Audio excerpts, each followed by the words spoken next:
Pagi yang cerah, angin berdesau perlahan menyibak dedaunan. Bunga-bunga berias warna merah, kuning, dan putih menambah asri dan sejuk taman di Kadipaten Surabaya. Di kejauhan, terdengar tawa ceria sang putri bercengkrama bersama para abdi setianya. Pagi itu, mereka sedang asyik membuat mahkota dari dedaunan. Sang putri dengan gaya manjanya mencoba mahkota yang sudah jadi itu di kepalanya. Bibi, bagaimana mahkota buatanku? Bagus bukan? Kanjeng Putri terlihat makin cantik menggunakan mahkota ini. Bibi bisa aja. Pagi itu, suasana di Kadipaten Surabaya sangat cerah. Tampak di ufuk timur matahari bersinar menampakkan warna kuning kemerahan. Burung-burung berkicau dan berlompatan di ranting pohon. Sang adipati beserta istrinya berjalan-jalan menyusuri taman di Kadipaten. Mereka tidak menyadari kalau ada sosok bayangan mengikuti langkahnya.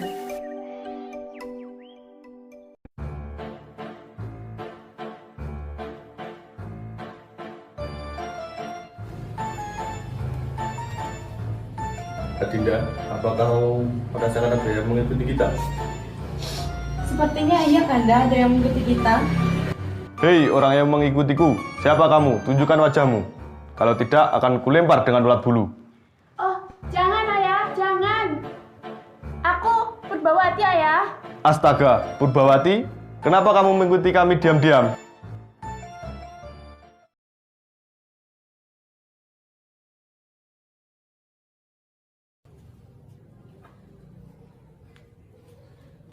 Tuan, ada tamu Tuan. Siapa? Tidak tahu Tuan, katanya tamu dari seberang. Apakah diizinkan untuk masuk? Baiklah, aku akan segera menemuinya. Baiklah Tuan.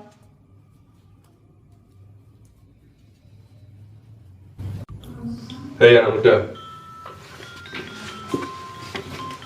ada apa keperluanmu datang kemari? Hamba Pangeran Situbondo, putra Adipati Cangkraningrat I Madura. Bagaimana keadaan ayahandamu, Situbondo? Sudah lama aku tidak berjumpa dengannya.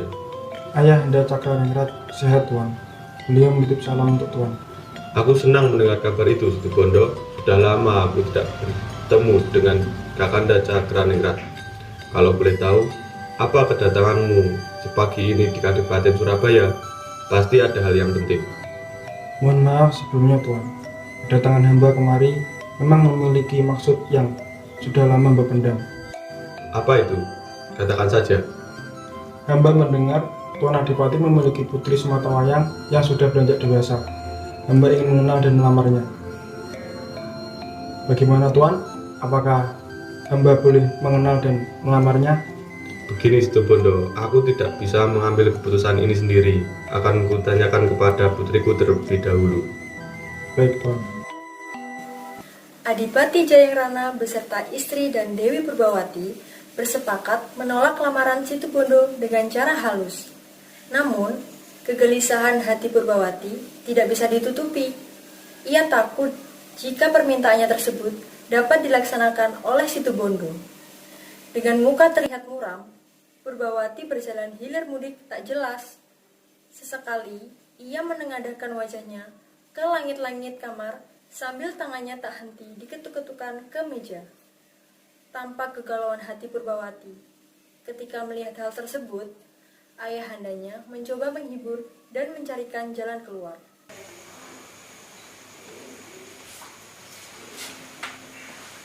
Anakku, katakan pada Pangeran Situbondo kalau kau menerima lamarannya.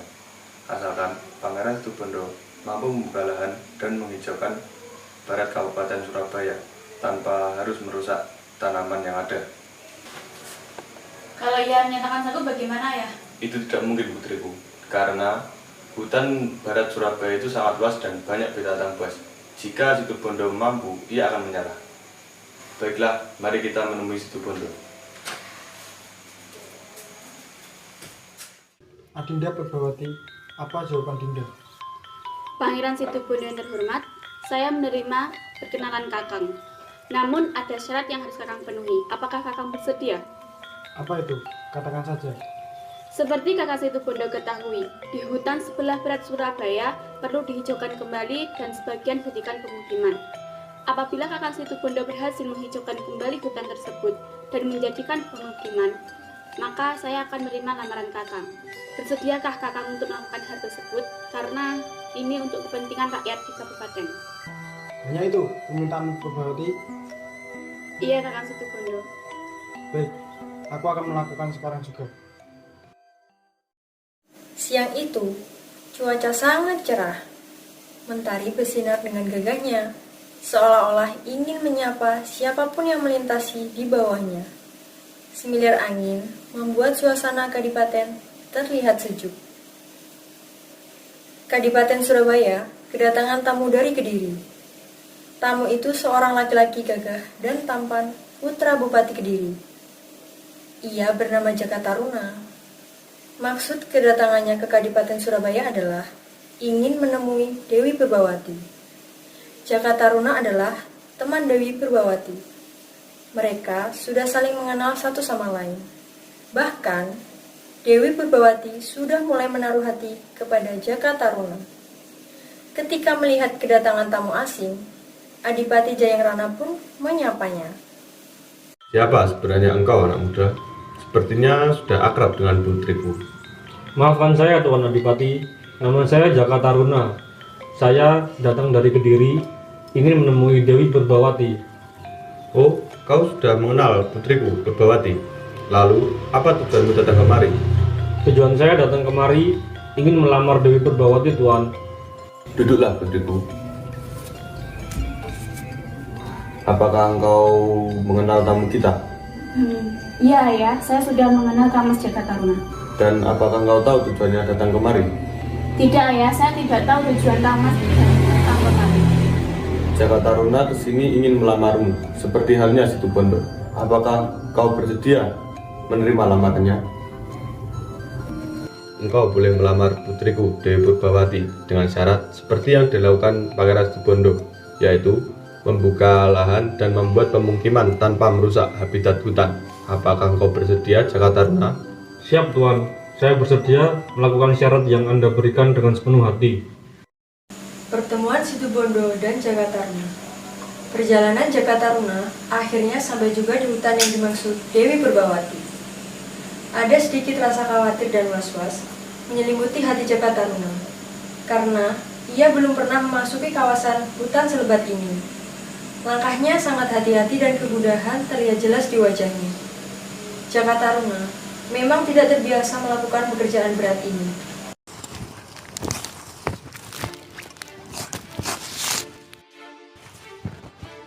Hei, siapa itu? Perkenalkan, aku Jaka Taruna. Aku di sini ingin membuka lahan di hutan ini. Dan kau siapa? Mengapa kau ada di sini? Aku Pangeran Situbondo. Aku menjalankan syarat yang diminta Dewi Purbawati. Apa tujuanmu? Aku di sini juga ingin melengkapi persyaratan untuk melamar Purbawati. Hentikan pekerjaanmu, Situbondo. Jangan lagi kau rusak hutan ini. Apa tujuanmu melarangku? Aku melakukan ini bukan kemauanku, melainkan kemauan Adipati Jayangrana. Siapapun yang menyuruhmu, kau harus hentikan pekerjaanmu, Situbondo. Hei, siapa namamu anak muda?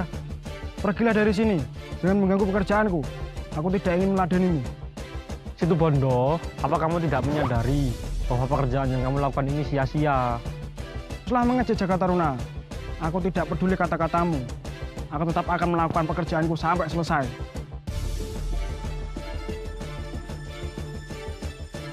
Tolong aku, turunkan aku dari pohon ini.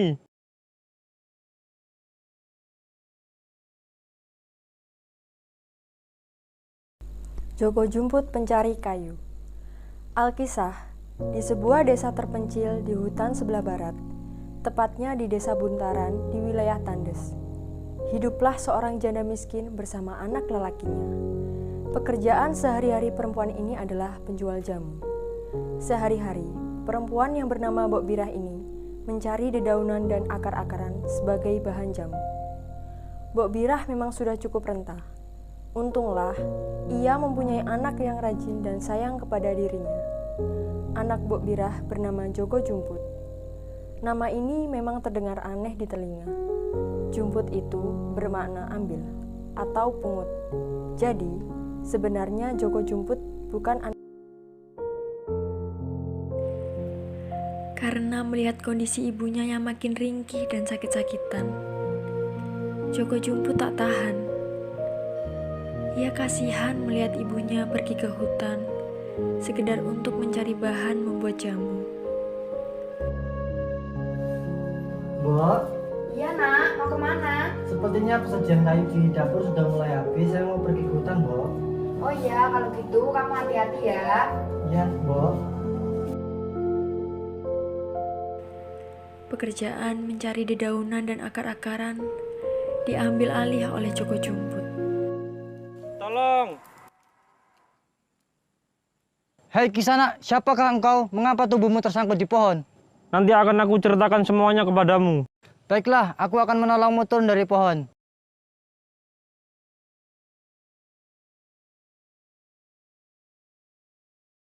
Karena Jakataruna merasa malu telah dikalahkan oleh Situbondo, akhirnya Jakataruna pun menceritakan kisah bohong kepada Joko Jumput bahwa Jakataruna hendak menghentikan Situbondo yang akan merusak hutan untuk dijadikan pemukiman.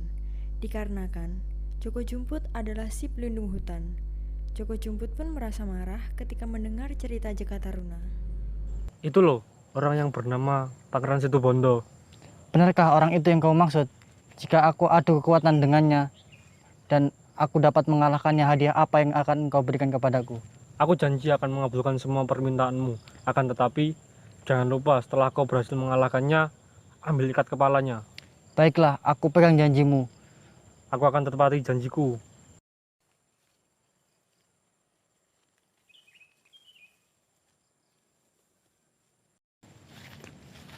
Hei, siapa kamu?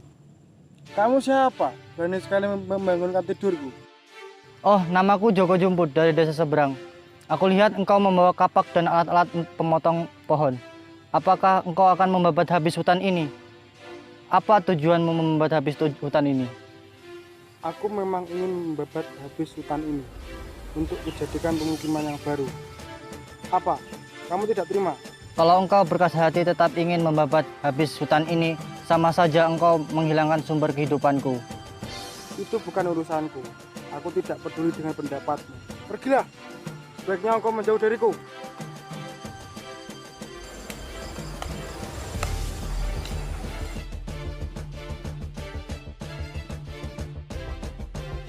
Hahaha, apa itu Joko Jumput?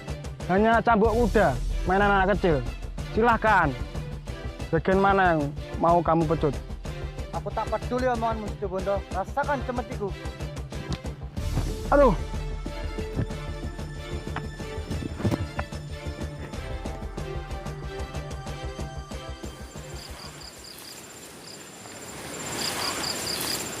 sudah kamu ambil apa belum ikat kepala dari Situbondo?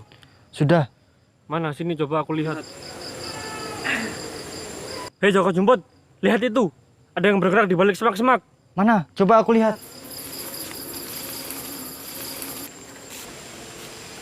Hei, tunggu, Jakataruna. Teriakan Joko Jumput sama sekali tidak digubris oleh Jakataruna. Joko Jumput merasa tertipu. Jakataruna terus berlari menuju ke Kadipaten Surabaya untuk menemui Adipati Jayangrana dan Purbawati. Ia puas dapat mempermainkan Joko Jumput. Kini, ia dapat leluasa memiliki Dewi Purbawati tanpa bekerja keras. Kedatangan Jakataruna sempat mengejutkan keduanya. Mereka tidak menyangka Jakataruna yang muncul di hadapannya. Paman Jayangrana, saya telah berhasil membuka lahan di hutan untuk desa. Namun Situbondo menyerang saya dan saya pun melawan. Saya juga berhasil mengalahkan Situbondo dan berhasil mengambil ikat kepalanya. Paman Jayangrana, saya telah berhasil mengalahkan Situbondo. Ia telah lari ke wilayah timur dan tidak akan kembali lagi. Oleh karena itu, izinkanlah saya mempersunting Purbawati. Adipati Jayangrana terkesima mendengarkan cerita Jakataruna tentang kehebatannya mengalahkan Situbondo.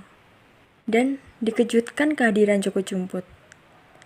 Ketika melihat keberadaan Joko Jumput, wajah Jaka Taruna terlihat pucat pasti ketakutan. Ia tidak menyangka Joko Jumput mengikutinya sampai ke Kadipaten. Ternyata, tanpa sepengetahuan Jaka Taruna, Joko Jumput mengikuti kepergiannya. Ia sempat dihadang oleh pengawal Kadipaten karena dicurigai gerak-geriknya dan pakaiannya yang lusuh. Hei, siapa kamu?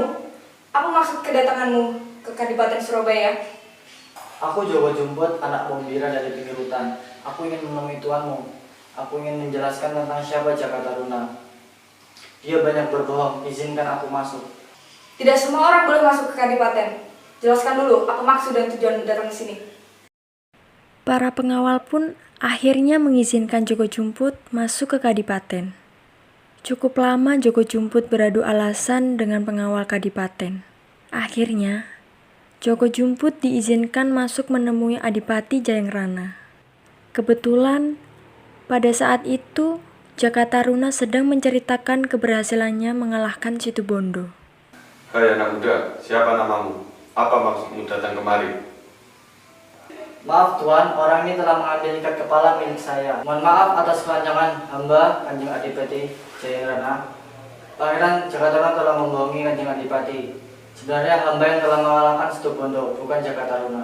Jangan percaya perkataan dia, Paman Adipati. Sayalah yang telah berhasil mengalahkan Pangeran Situbondo. Jangan percayai perkataan orang yang baru saja dikenal. Jika memang benar kalian telah mengalahkan Pangeran Situbondo, apa buktinya? Mengapa Paman percaya kepada orang yang baru saja dikenal? Saya akan buktikan siapa yang paling benar di antara kita. Baiklah, siapa di antara kalian yang dapat memenangi adu kekuatan ini, ia boleh mempersunting putriku, Purbawati. Hamba tidak keberatan Paman Adipati. Hamba yakin bisa mengalahkan Joko Jumput.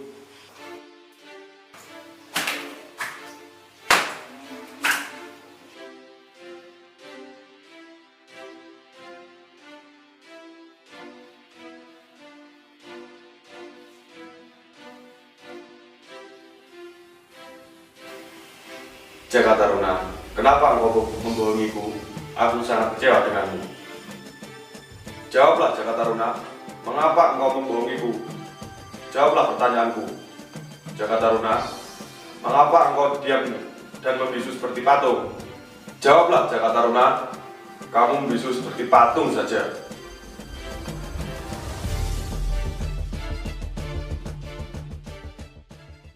Berikut ini adalah lampiran foto patung Joko Dolog yang saat ini menjadi salah satu cagar budaya yang berada di Jalan Taman Apsari, Kota Surabaya, Provinsi Jawa Timur.